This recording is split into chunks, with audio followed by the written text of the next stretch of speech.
La requerida, doña Alejandra Reaza, tiene la palabra don Samuel Alarcón Velázquez, hasta por 10 minutos. Adelante, por favor. Muchas gracias, señor presidente. Con la venia de este excelentísimo Tribunal Constitucional, alego solicitando el rechazo del requerimiento interpuesto por la ilustre Municipalidad de San Miguel, dado que este posee manifiesta falta de fundamento. ¿En qué se puede apreciar esta falta de fundamento? Es en que se inicia un requerimiento, un procedimiento ante el Tribunal Constitucional solicitando que se declaren inconstitucionales dos normas que no adolecen de ningún vicio de constitucionalidad, como son el artículo 1 y el artículo 485 del Código del Trabajo. Así como se encuentra planteado el requerimiento, lo que se le está solicitando a este excelentísimo tribunal es que se declare inconstitucional la interpretación que diversos tribunales han hecho de estos artículos, ya sea los tribunales laborales, cortes de apelaciones o la misma Corte Suprema a través del recurso de unificación de jurisprudencia. Así, resulta patente que no se encuentra este excelentísimo tribunal en condiciones de acoger el requerimiento, dado que solo pueden ser declaradas inconstitucionales normas legales en relación a la Constitución, pero que derive su inconstitucionalidad no de infringir la ley, como sería este caso, por la vía de la interpretación que dan los tribunales de justicia, sino que su inconstitucionalidad derive de cumplir la ley. Interpretar la ley y cumplir una ley inconstitucional son dos cosas diferentes. No puede convertirse este Tribunal Constitucional en una nueva instancia para cuestionar la legitimidad de las interpretaciones que los tribunales de primera instancia o superiores den respecto a ciertas normas legales. A mayor abundamiento, la gestión pendiente en esta presente causa es una nueva solicitud de unificación de jurisprudencia ante la Corte Suprema. Por lo tanto, nos encontramos ante la situación de que la ilustre Municipalidad de San Miguel solicita que se declare inconstitucional la interpretación respecto a estas normas que posiblemente pudiera dar la Corte Suprema. Una interpretación de la que aún no conocemos su contenido, puesto que se encuentra suspendido este procedimiento. En cuanto al fondo del asunto, nuestro Código del Trabajo contempla hoy lo que se llama la tutela de derechos fundamentales, que tiene por objeto proteger a los trabajadores respecto de situaciones que se puedan presentar en el ámbito laboral que afecten sus derechos constitucionales, ciertos derechos constitucionales, y en relación a las normas que los rigen. Los derechos constitucionales amparados por nuestra Constitución rigen para todas las personas, sean trabajadores o no sean trabajadores, y por su origen, la norma constitucional tiene jerárquicamente superior, ya sea al Estatuto de los Trabajadores Municipales o al mismo Código del Trabajo. Así, esta jerarquía superior permite que se aplique tanto a unos como a otros. Ahora, la norma del artículo 1, inciso 2, que hace una distinción respecto de qué estatuto se aplica en relación al Código del Trabajo y los estatutos especiales de los trabajadores municipales, no tiene aplicación en este caso porque no estamos en una cuestión de legalidad, sino que estamos en presencia de la protección de normas constitucionales.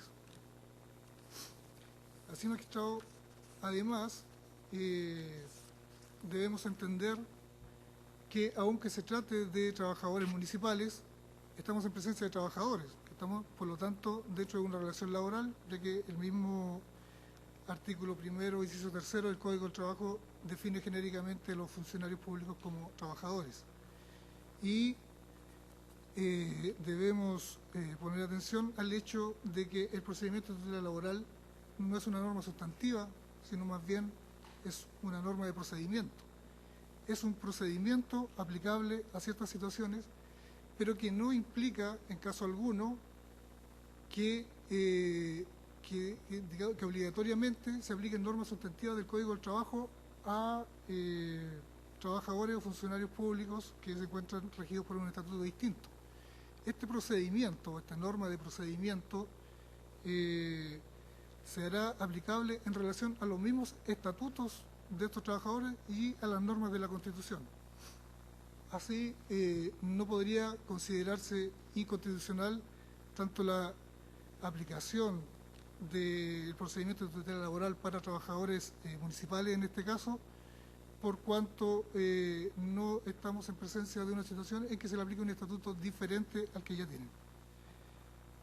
En cuanto al hecho de que se encuentran protegidos sus derechos en relación, por la Contraloría, por los recursos que tienen ante la Contraloría, esto no es efectivo, dado que la Contraloría solo realiza un control de legalidad de ciertas situaciones que se encuentran entregadas bajo su competencia, pero no hace aplicación de normas constitucionales, y los derechos fundamentales que en este caso se protegen derivan de la Constitución y no de normas de un rango inferior como es el Estatuto de los Trabajadores Municipales.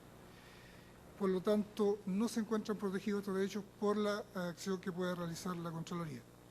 Y, en opinión de esta parte, establecer que los funcionarios municipales no pueden acogerse a procedimientos de tutela de derechos fundamentales sería establecer una discriminación que no tiene sustento en normas legales ni constitucionales respecto de dos tipos de trabajadores, que serían los trabajadores del ámbito privado y los trabajadores funcionarios públicos.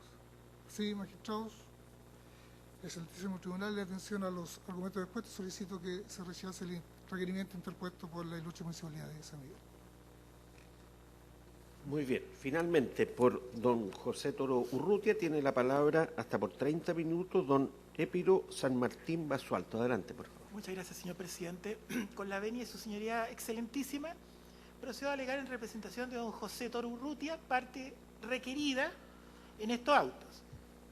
Lo primero que debemos señalar es que este juicio se inicia en el segundo juzgado laboral mediante una demanda de tutela de derechos fundamentales por despido vulneratorio. Hago presente que no se ha demandado despido injustificado. Por lo tanto, las alegaciones en relación a un despido injustificado no tienen incidencia en los presentes autos y en la presente acción.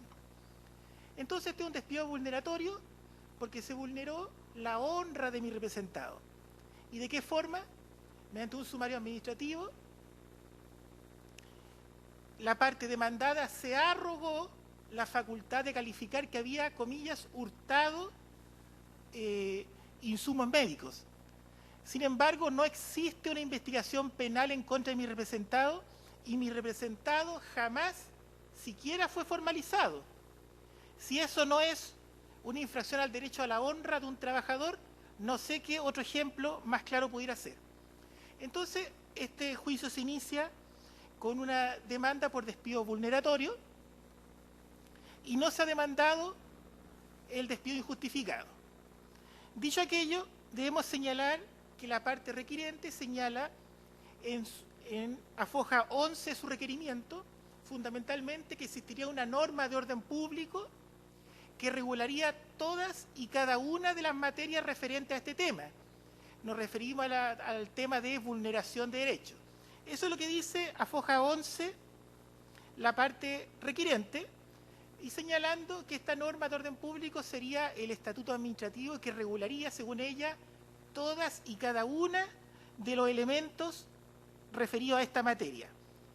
Señala la parte requiriente, a modo de resumen, que esta parte debe haber recurrido a la Contraloría, prácticamente dando a entender una especie de contienda de competencia, y señala que el juzgado laboral se había excedido en sus facultades, contrariando el artículo 7 de la Constitución.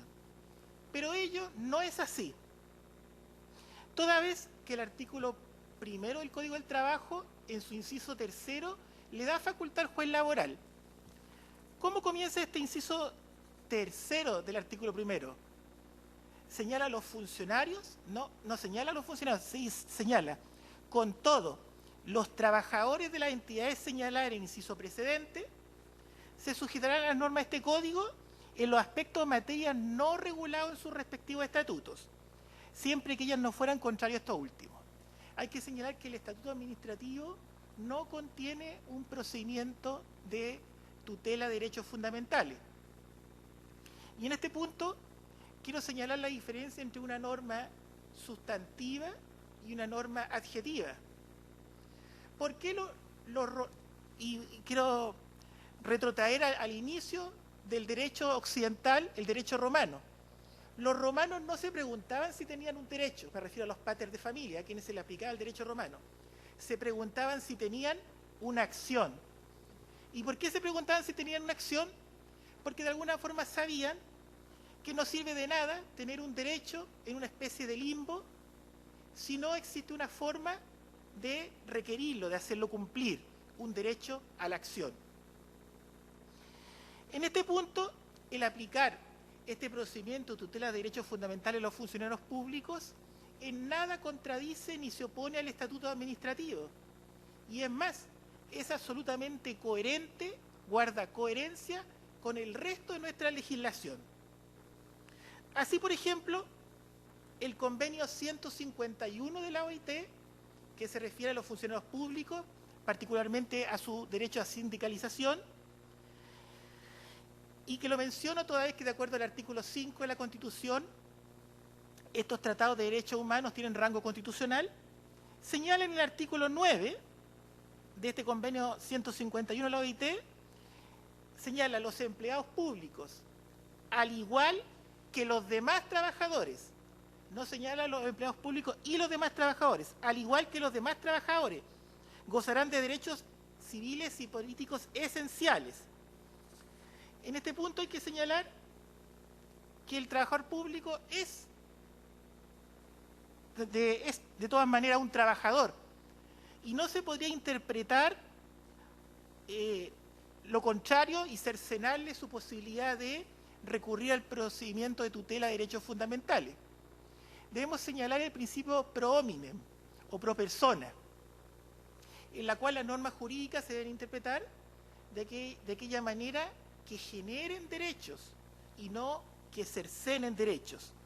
E interpretar lo contrario sería establecer una discriminación arbitraria contra un grupo de trabajadores que no tendrían derecho a la acción, me refiero a los funcionarios públicos, no tendrían derecho a la acción y no tendrían derecho a reclamar este procedimiento de tutela laboral. Y más aún, en violaciones tan graves, tan flagrantes como el caso Sublite, como es el derecho esencial a la honra. En relación al argumento de que la Contraloría General de la República pudiera ser, comillas, un símil de un tribunal y que debería reclamarse ahí y con eso se cumpliría el derecho a la acción, debo hacer mención al artículo 6 de la Ley Orgánica de la Contraloría General de la República. ¿Qué es lo que dice este artículo 6? La Contraloría, sexto inciso tercero, no intervendrá ni se informará los asuntos que por su naturaleza sean de carácter litigioso o que estén sometidos al conocimiento de los tribunales de justicia. Es decir, la Contraloría no es un tribunal tal como lo conocemos. Sobre esta materia, el profesor Bordalí Salamanca, y me voy a referir a otro derecho humano, el derecho a un juez imparcial y un juez independiente, que es un derecho similar y coherente con el juez natural, pero es distinto.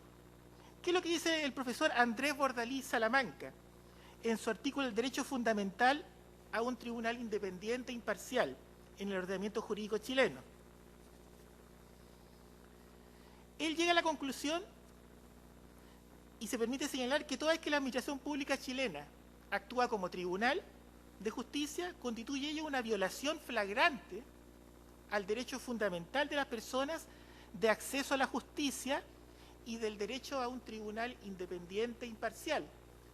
Y el autor se refiere a un tribunal que dependa del Poder Judicial y no dependa del órgano ejecutivo. estaríamos en otro escenario distinto si existieran los tribunales contencioso administrativos, pero no existen. Y aquello lo saco a colación, toda vez que, de acuerdo también a los tratados de derechos humanos, el Estado chileno no puede excusarse de cumplir los derechos fundamentales bajo pretexto de que existen vacíos o deficiencias en la legislación. En este caso es el artículo 1º, inciso 3º, el que precisamente le da facultad al juez laboral para conocer los casos de tutela de derechos fundamentales. Y por lo tanto, existiendo una ley que le otorga facultad al juez laboral, no existiría contradicción con el artículo 7 de la Constitución Política de la República. Es por estos motivos, su señoría excelentísima, que esta parte solicita el rechazo del requerimiento de inconstitucionalidad, y con la venia del señor presidente voy a dejar una minuta con mis alegaciones. Muchas gracias. Señoras ministras, señores ministros, preguntas que hacer. Ministro señor Vázquez. Don José Ignacio Vázquez le va a hacer una pregunta.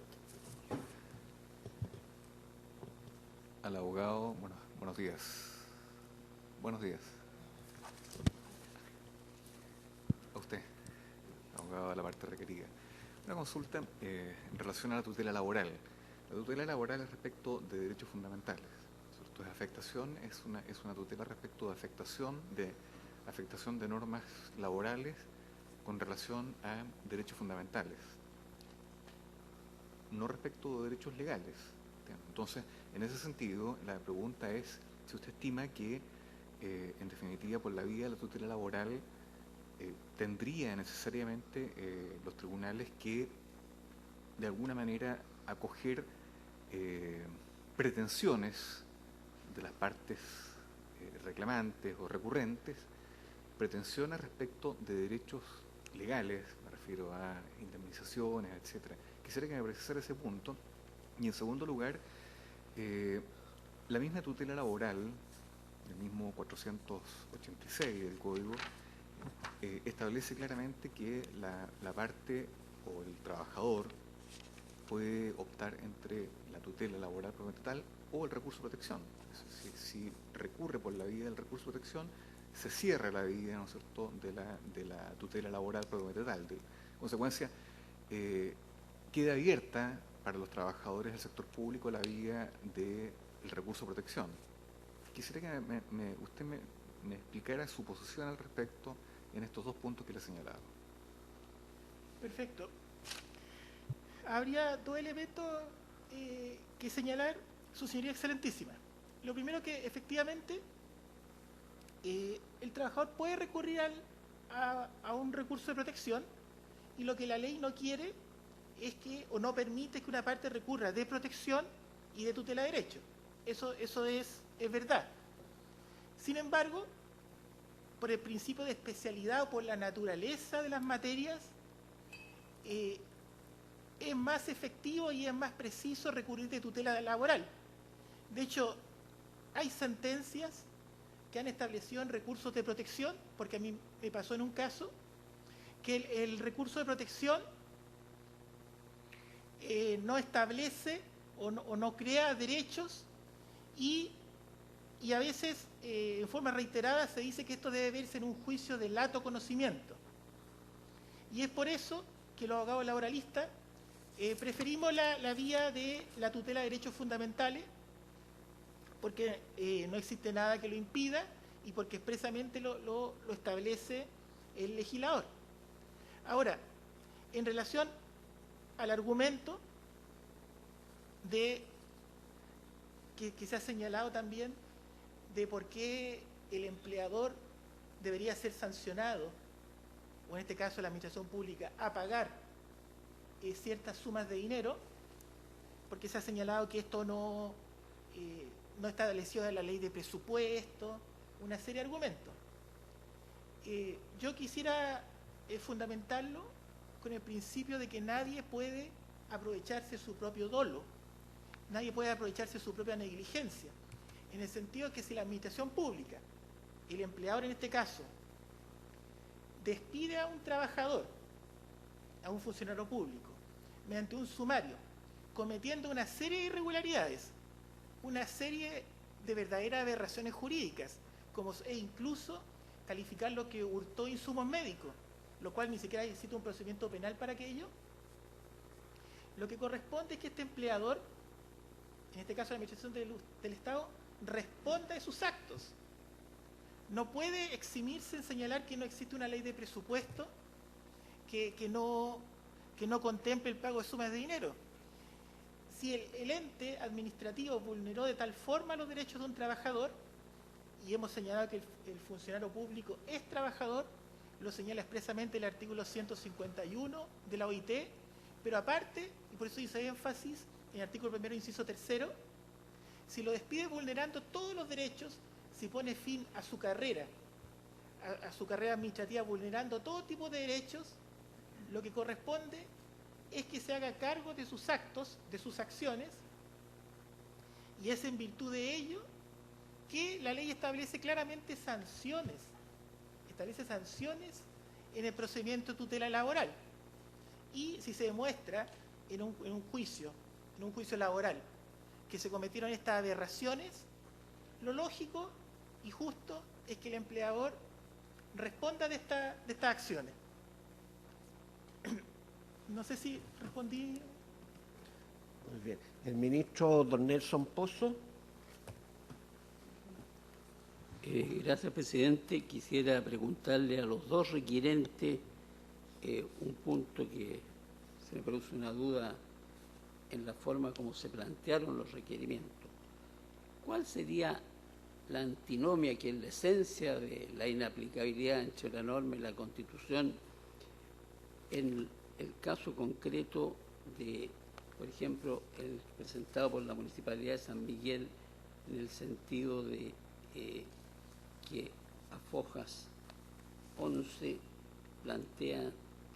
menciona el artículo 4 del Código Orgánico de Tribunales y lo plantea como un tema más bien de contienda de competencia? Esa es la primera apreciación como hipótesis. La misma pregunta a la parte de doña Samantha, en el sentido de no estaremos en presencia de una contienda de competencia y no de una acción de inaplicabilidad. Por favor.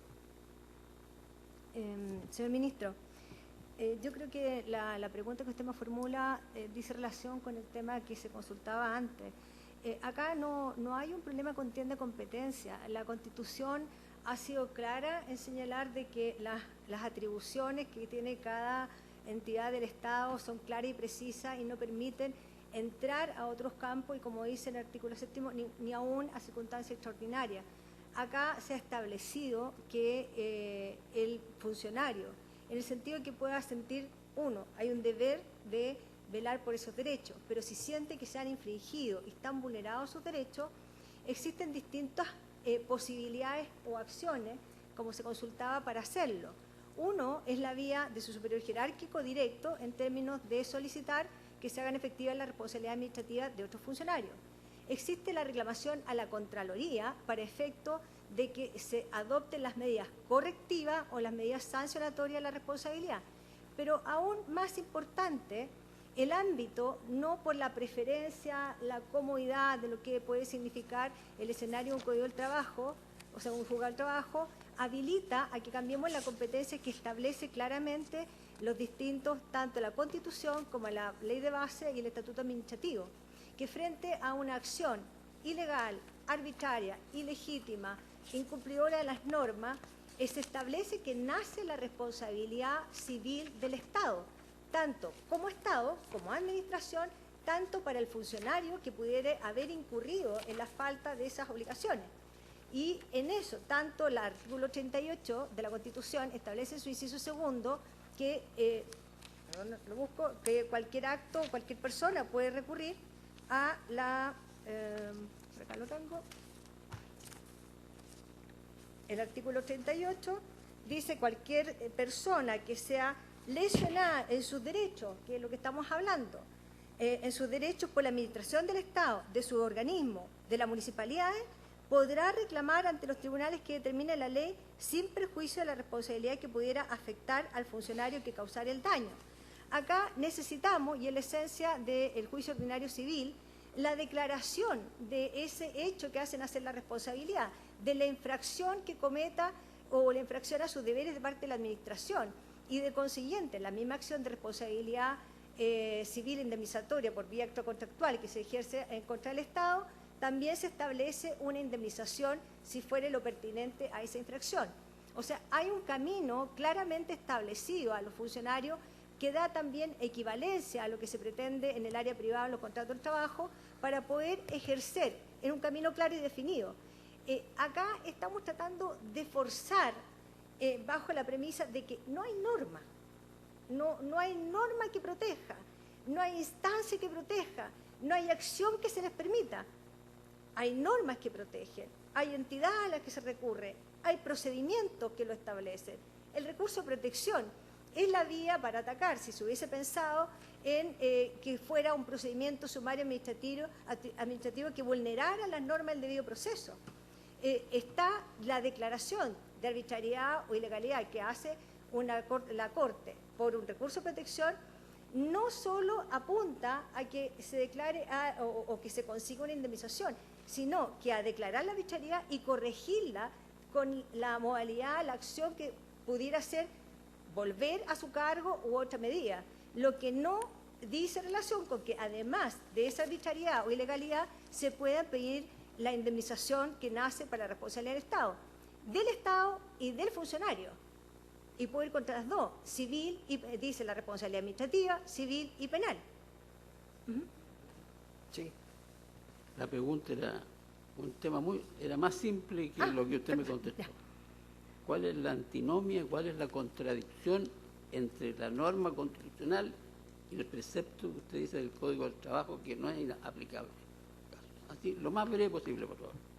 La inconstitucionalidad, estamos en el fondo acá, lo que se está tratando a través del juzgado de trabajo, de atacar, digamos, o abordar materias que están fuera de su competencia, y el tribunal tiene que actuar conforme a lo que dice la Constitución. Ninguna magistratura puede abocarse a conocer de materias que no están dentro de su ámbito.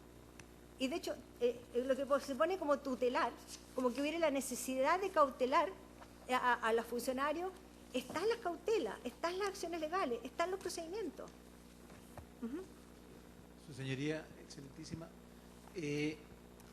aquí no estamos hablando de un tema de contienda de competencia, estamos hablando de un tema de competencia de un tribunal frente a una relación contractual que está expresamente regulada en su totalidad desde el punto de vista administrativo, desde el punto de vista de vulneración de derechos fundamentales y desde el punto de vista de eventuales indemnizaciones. Efectivamente, la Constitución Política de la República, la Ley Orgánica de Municipalidades y los estatutos que regulan las relaciones personales establecen en forma expresa herramientas y dan competencia en lo administrativo a la Contraloría para, en el evento que se produzca un detrimento a esa relación laboral, o un perjuicio o un agravio, a retrotraer un sumario administrativo, a retrotraer la medida tomada, y la que dice la Contraloría es obligatorio para el alcalde, y reincorporar a ese funcionario, cancelarle el sueldo en el periodo que no estuvo en ejercicio. Acto seguido existe el reclamo, el recurso de protección para hacer efectiva la vulneración de los derechos fundamentales. Efectivamente, la Contraloría no puede emitir opinión y participar en materia litigiosa, pero eso no significa que la persona afectada puede recurrir antes a Contraloría, e incluso puede recurrir en contra de lo que la Contraloría resolvió a través de la vía del recurso de protección, y eventualmente, de ser efectivo una vulneración de derechos fundamentales, existe el juicio civil ordinario de indemnización de perjuicio. A eso me refería yo, en el sentido de que el régimen estatutario y fundamentalmente el presupuesto de las municipalidades sí puede cancelar ese tipo de de sentencias judiciales, pero no aquellas de tribunales que, a juicio de esta parte, carecen de competencia para hacerlo. Muy bien. Ministro García. Una pregunta muy precisa justamente al requirente de la Municipalidad de San Miguel. Usted dijo en su alegato que producto de esto es una cuestión que no va al fondo de los planteamientos del requerimiento, pero me llama la atención sobre la responsabilidad por juicios de cuentas que se derivarían del incumplimiento de una sentencia judicial. Del cumplimiento de una sentencia judicial. ¿Hay casos de eso condenatorios en juicios de cuentas? Hay un número importante de juicios de cuenta condenatorios, sí, por haber llegado a acuerdos y transacciones en vía civil de parte de la municipalidad con funcionarios municipales, y la Contraloría ha estimado que esa actuación de la autoridad municipal, entiéndase alcalde, consejo y funcionarios municipales, han sido condenados a pagar juicios de cuentas suma importante dinero. De estos casos, con sentencias de juzgados laborales en tutela de derechos fundamentales. En juzgados laborales y también en materia civil. Ministro Letelier. Usted señaló en su alegación que su representado no había sido expedido injustificadamente, sino que había sido declarado vulneratorio. ¿El despido significa, lo debo entender como discriminatorio y grave?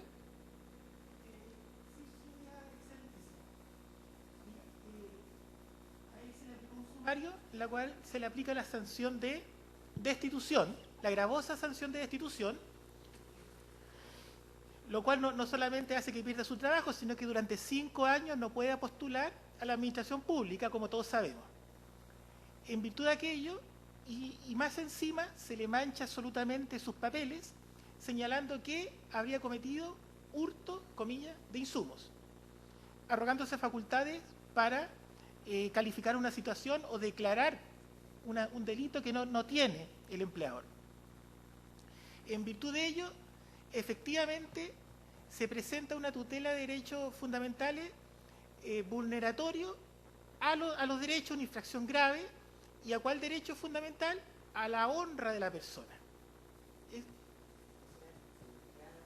Trabajo que el despido ha sido violatorio al artículo 2 del Código del Trabajo. ¿Eso es? Sí, eso sí. Ya, gracias. No habiendo más preguntas, entonces concluida la audiencia.